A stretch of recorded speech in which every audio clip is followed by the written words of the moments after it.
kita dihadapkan dengan situasi yang tidak mudah. Mulai dari ada anak yang berkebutuhan khusus, ada juga anak yang datang dengan pelecehan seksual seperti pemerkosaan, dan juga ada anak yang datang dengan korban KDRT oleh ayahnya.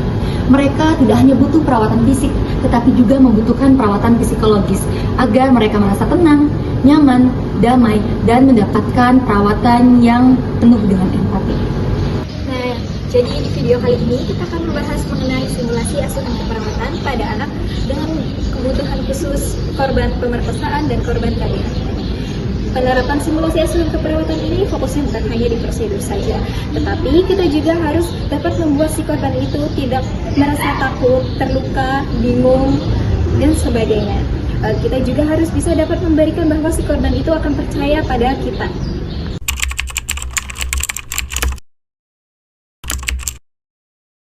Autisme dapat dialami oleh anak dari berbagai ras, suku, strata sosial, dan ekonomi. Autisme merupakan gangguan perkembangan pervasif pada anak yang ditandai dengan adanya gangguan dan keterlambatan dalam bidang komunikasi, kognitif, perilaku, bahasa, dan interaksi sosial. Sebenarnya gejala autisme pada anak cukup beragam tanda. Dari setiap anak tidak bisa disamaratakan. Bahkan terkadang tidak ada tanda-tanda dari luar yang membedakan antara orang normal dengan penderita GSA. Namun, beberapa anak ada yang menunjukkan gejala sejak bayi seperti kurangnya kontak mata, tidak adanya respon terhadap nama mereka atau sikap acuh tak acuh terhadap pengasuh. Anak-anak lain mungkin dapat berkembang secara normal pada beberapa tahun pertama kehidupan. Kemudian, tiba-tiba mereka menarik diri atau menjadi agresif, serta kehilangan keterampilan bahasa yang telah mereka peroleh. Hal ini biasanya terlihat sekitar usia 2 tahun. Assalamualaikum warahmatullahi wabarakatuh. Perkenalkan adik nama Sutri Fitriya, biasanya dipanggil Sutri. Hari ini kita akan bersama adik mulai dari jam 7 pagi hingga jam 2 siang nanti. Kalau boleh tahu siapa namanya adik dan senang dipanggil apa? Cemi, senang dipanggil apa adik? Ini, oke, baik. Apa kabar adik hari ini? Kabarnya baik. Bagaimana kalau kita bercakap-cakap tentang permainan yang adik suka dan teman-temannya? Baik, mau dimana kita bercakap-cakap bagaimana nih kalau di ruang tamu di sini? Boleh deh, mau berapa lama adik di sini? Bagaimana kalau 15 menit? Nah, dari apa yang adik katakan sama adik di ruang sini?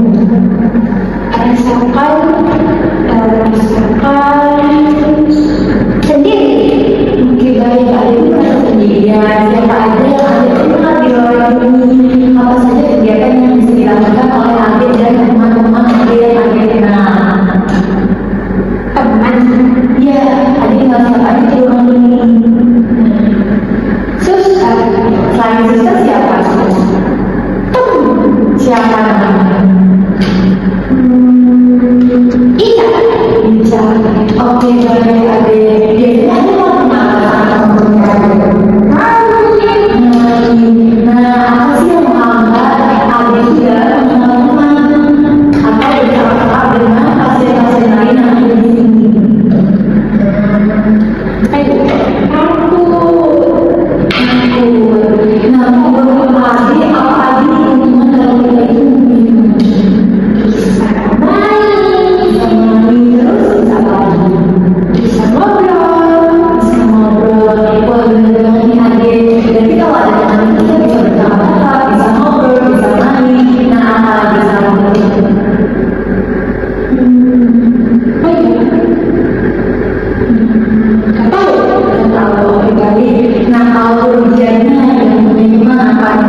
Senang. Bagus banget. Nah, adik tadi sudah mempraktekkan yang cara berkenal dengan baik sekali. Selanjutnya, adik dapat mengingat dengan apa yang kita pelajari tadi selama saya tidak ada, sehingga adik itu siap untuk berkenalan dengan orang lain nantinya ya. Adik mau praktekkan ke pasien lain? Boleh. Nanti aku praktekin sama lain. Baik, gimana kalau kegiatan adik yaitu kegiatan berkenalannya dengan orang lain, orang yang lebih banyak lagi. Adik mau nggak kalau adik berkenalan dengan orang yang lebih banyak lagi? Boleh, sama teman-teman. Iya, yang lain. Nah, mau jam berapa kerjanya? Jam 3. Jam 3. Berarti ketika makan siang ya? Sore, sus. Oh iya, sore. Adik ingat banget. Nah, untuk pertemuan selanjutnya adalah praktekan nanti adik mau jam 3 sore. Adik siap untuk mencobanya? Siap. Siap. Mari kita masukkan untuk kegiatan hariannya. Besok sore jam 3 pagi saya akan jelasin lagi. Nah, besok saya akan mengajak adik berkenalan dengan teman-teman saya, teman-teman lainnya atau teman-teman pasien lainnya. Adik mau kan? Mau, tapi nggak jadi. Enggak dong, baik-baik. Nah, baiklah. Sampai jumpa besok pagi ya adik. Selamat beristirahat. Wassalamualaikum, dadah.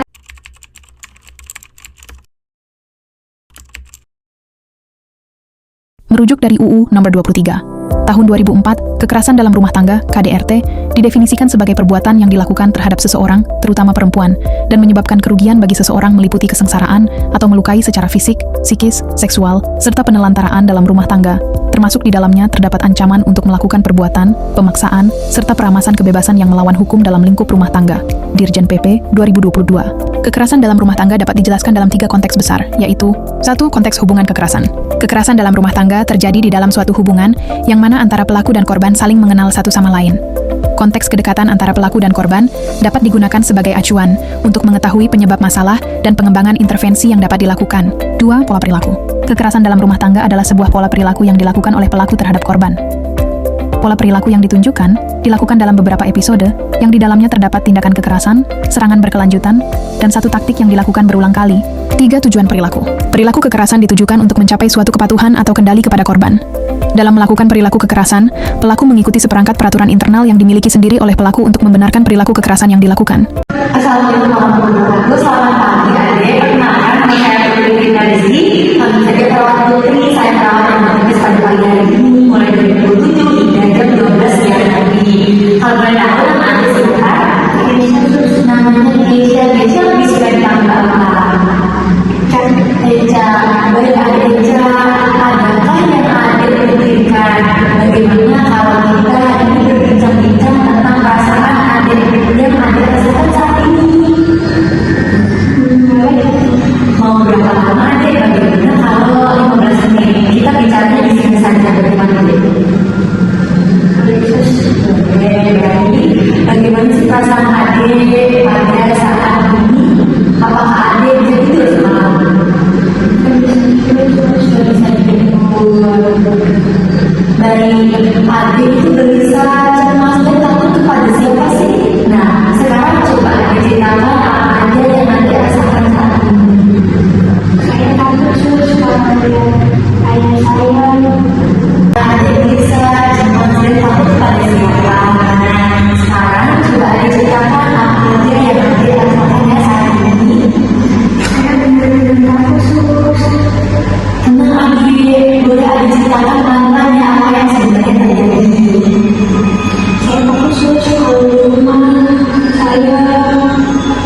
Nah, sekarang silakan adik perhatikan saya terlebih dulu ya. Lalu adik bisa mengikuti cara yang sudah saya ajarkan. Kita mulai ya adik.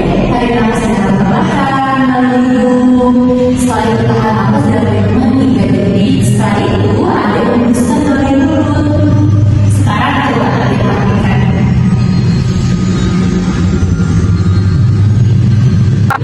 Wah, bagus sekali ya adik. Adik sudah mampu melakukannya. Sekarang adik coba ya ulangi sama 5 kali.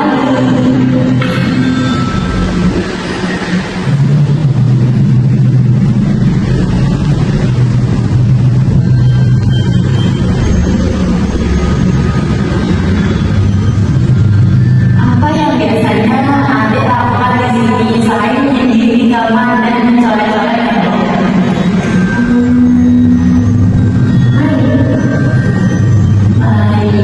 Baik, biasakan selalu melakukan kegiatan tersebut ya adik, agar perasaan takut adik itu dapat terlupakan sejenak. Nah, bagaimana perasaan adik setelah kita berbincang-bincang sedikit tentang masalah yang adik rasakan dan nanti akan rasa dengan tahap datang.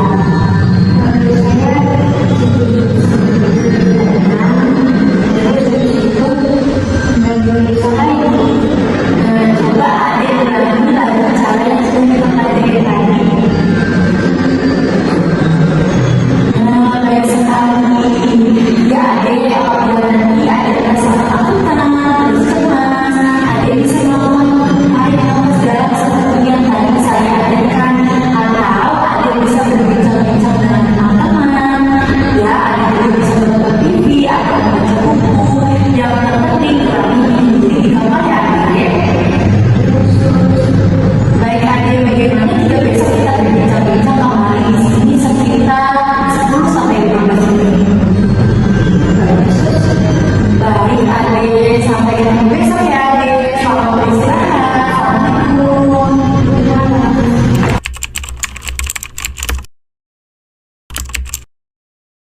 Pemerkosaan merupakan bagian dari pelecehan seksual. Shifes 2012. Pemerkosaan dapat diartikan sebagai tindakan kekerasan seksual atau serangan seksual berupa penetrasi organ seksual, baik vaginal, oral, maupun anal tanpa persetujuan dari korban. Shifes 2012. Pemerkosaan adalah kejahatan kekerasan dan penghinaan terhadap korbannya yang diekspresikan melalui cara seksual tanpa persetujuan korban, karena korban lemah, mengalami keterbelakangan mental, atau masih anak-anak. Pemerkosaan rape dibagi menjadi 5 jenis. Shifes 2012. 1. Blitz rape, yaitu pemerkosaan mendadak yang tidak terduga terjadi tanpa adanya interaksi sebelumnya antara korban dan pelaku. 2. Confidence rape, yaitu pemerkosaan yang terjadi di mana antara pelaku dan korban pernah berinteraksi sebelumnya. 3. Marked victim rape, yaitu pemerkosaan di mana pelaku menyerang wanita yang telah dikenalnya dalam beberapa saga. 4. Accessory to sex rape, yaitu pemerkosaan yang mengacu pada korban yang rentan ketidakmampuan untuk memberikan persetujuan, seperti dalam kasus seseorang yang keterbelakangan mental. 5. Date rape, pemerkosaan yang mengacu pada eksploitasi keramahan atau perilaku individu selama kencan. Assalamualaikum adik, selamat pagi. Nah, kembali adik, nama saya Pak Putri yang hari ini bertugas untuk menjaga adik mulai dari jam 7 pagi hingga jam 2 siang nanti. Sebelumnya boleh saya tahu nama adik siapa? Nah, adik Natasha biasanya itu dipanggil apa? Caca, baik adik Caca. Gimana perasaan adik hari ini? Seperti biasa. Sama seperti biasa. Boleh gak adik dari suster? Gimana perasaan adik seperti biasanya? Masih malu, sedih, malu dan sedih apa adik? Ya, gara-gara kejadian itu saya merasa sebenarnya kerja yang benar ya adik. Baik adik, jadi saya kesini untuk menemani adik untuk cerita-cerita sama adik. Boleh gak adik ceritakan apa aja sama saya boleh adik? Saya akan dengerin. Kita akan berdiskusi beberapa lebihnya termasuk nanti kita akan diskusikan kegiatan apa saja yang dapat adik itu lakukan selama di sini. Tujuannya apa? Tujuannya adalah supaya adik itu bisa lebih bisa memiliki teman untuk cerita, bisa merasa lebih lega dan bisa tidak kesepian. Apakah adik mau ngobrol dengan saya? Nah, adik mau kita ngobrol berapa lama?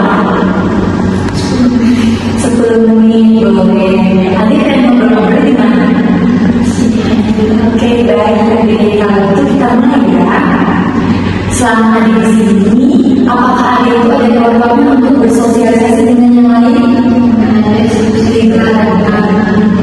Gitu. Boleh adik ceritakan ke saya, kenapa sih adik itu mengatakan kalau adik itu merasa malu dan tidak berani? Ya, khusus ceritanya. Diceritakan pengalaman saya adik, saya akan menunggu dan mendengarkan dari terus. Jadi saya dulu pernah jadi korban pemerkosaan. Nah, dari situ saya merasa malu, takut dan selalu berpikir kalau saya itu orang yang kotor gitu, kusut. Mulai dari situ saya tidak bersosialisasi lagi, bahkan saya untuk juga balik adik saya sangat paham dengan perasaan adik. Jadi apakah karena dari ibu adik itu merasa takut untuk menikah atau takut untuk memulai kehidupan adik? Iya, karena saya berpikir sama diri saya sendiri, kalau nggak ada orang yang baik saya. Baik adik, nggak ada ya sebagai orang yang bersih, orang suci maupun orang semua itu tergantung dengan diri kita sendiri. Bagaimana sih cara kita memandang diri kita? Apalagi dari itu bukan kita yang mau. Semua wanita itu istimewa adik, maupun apapun itu nggak ada yang bisa menilai kita itu hanya dari masalah kita. Apalagi hal ini dan juga tidak semua pria yang melihat wanita dari perawan atau tidaknya. Kalau memang dia masih sayang dengan adik, dia pasti akan menerima adik itu adiknya. Tapi saya takut mengecewakan mereka karena kejadian yang saya alami. Tidak akan ada yang mengecewakan adik. Adik itu cantik, adik itu pintar, adik itu mandiri, dan adik itu berharga di mata orang yang tepat. Percaya deh sama suster. Makasih sudah membantu saya, tapi saya merasa kurang. Nanti kalau boleh disitu ya, pokoknya yang suster ngomongin adik itu semuanya benar. Dan adik itu cantik, adik itu pintar, adik itu mandiri, semuanya benar. Harus ditanamkan di dalam jiwa adik ya. Terima kasih suster. Sama-sama adik. Nah, biasanya selama di rumah itu adik apa sih kegiatan yang bisa adik lakuin? Dulu saya banyak kegiatan sih, saya suka olahraga, suka bermain, renang. Saya juga sering ini nyusun puzzle. Terus biasa dari kegiatan rumah ini semenjak kejadian itu kegiatan yang tadi sudah dilakuin terus. Oke adik, dari beberapa kegiatan tadi boleh adik pilih satu kegiatan yang ingin adik lakukan. Saya pengen berenang terus. Baik adik, jadi kegiatan adik selama di sini itu seperti olahraga ya, olahraganya yaitu renang, pilates, betul. Kalau gitu kegiatan ini kita jadikan sebagai aktivitas hariannya adik. Jadi setiap adik melakukan kegiatan yang sudah kita rencanakan tadi, adik boleh tulisnya di buku aktivitas harian adik. Oke? Nah, nanti saya sendiri akan mengasih adik ya untuk pencatatannya. Sampai di sini apakah ada yang menanyakan? Tidak ada. Baik adik. Bagaimana perasaan adik hari ini setelah ngobrol-ngobrol nih sama suster? Saya lebih susah alhamdulillah ya saya. Ya boleh adik sebutin lagi apa saja dari kegiatannya dapat adik lakukan setiap hari secara rutin? Olahraga terus renang, pilates, sama kerjain tugas kerjaan. Baik adik, sesuai dengan yang sudah kita rencanakan tadi, adik bisa melakukan kegiatannya secara rutin ya setiap hari dengan catatan harus disesuaikan dengan kondisi adik. Kalau adik merasa capek, adik bisa istirahat dulu. Setelah itu baru dilanjutkan ya adik. Dan jangan lupa untuk buku aktivitas harian diisi, oke? Baiklah, kegiatan hari ini sudah selesai adik. Besok saya akan datang lagi ke sini untuk melihat bagaimana sih aktivitas yang ada lakukan di buku catatan aktivitas harian adik, oke? Besok kita akan evaluasi adik. Kegiatan kita besok kira-kira adik, Caca mau berapa nih? Sama kayak sekarang